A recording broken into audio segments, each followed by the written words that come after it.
Hi friends, మనం చూస్తున్న ధన్వంతరి సహస్రాయి పీఠము.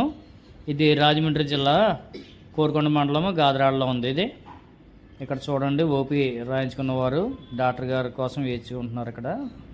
ఇక్కడ డాక్టర్ గారు పరీక్ష చేస్తారు. మనం చూస్తుంది పిచ్చి మొక్కలు అనుకుంటాం, కానీ పిచ్చి మొక్కలు కాదు, ఆయుర్వేద మొక్కలు, వివిధ రకాలమైన మొక్కలు ఇక్కడ వేసారు. మనం నిత్యం చూస్తూ ఉంటాం, కానీ అది వాటిని పీకి పక్క పాడేస్తాం, కానీ ఇవి ఆయుర్వేదం మొక్కలని మనకు తెలియదు.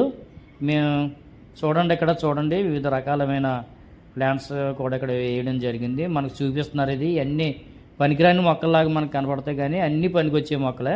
ఈ ఆయుర్వేదంలో ఇది ఉపయోగపడతాయి. మీరు చూస్తున్నారు కదా, చూడండి. ఎవరన్నా ఉంటే వీటిని పెంచండి, పెంచి చక్కగా మీరు పోషించండి. ఇప్పుడు కొండ కనపడుతుంది కదా, ఇది కనుపూరు కొండది.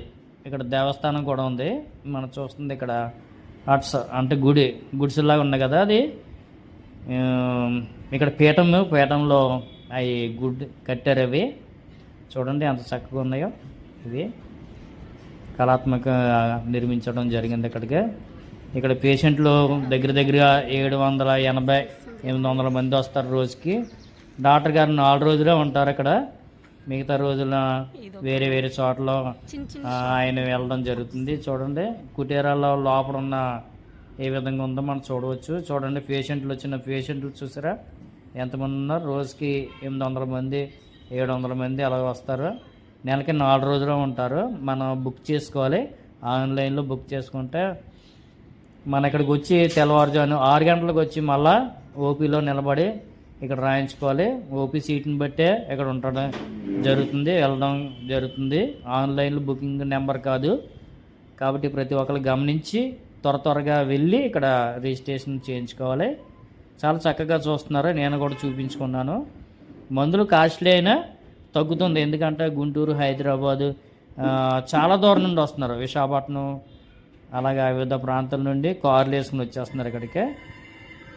చూసారు కదా. అదేవిధంగా చూడండి, డాక్టర్ గారు ఇక్కడ ప్లాంటేషన్ వేస్తున్నారు. మనకి నేర్పిస్తున్నారు ఆయన. మనం కూడా నేర్చుకోవాలి.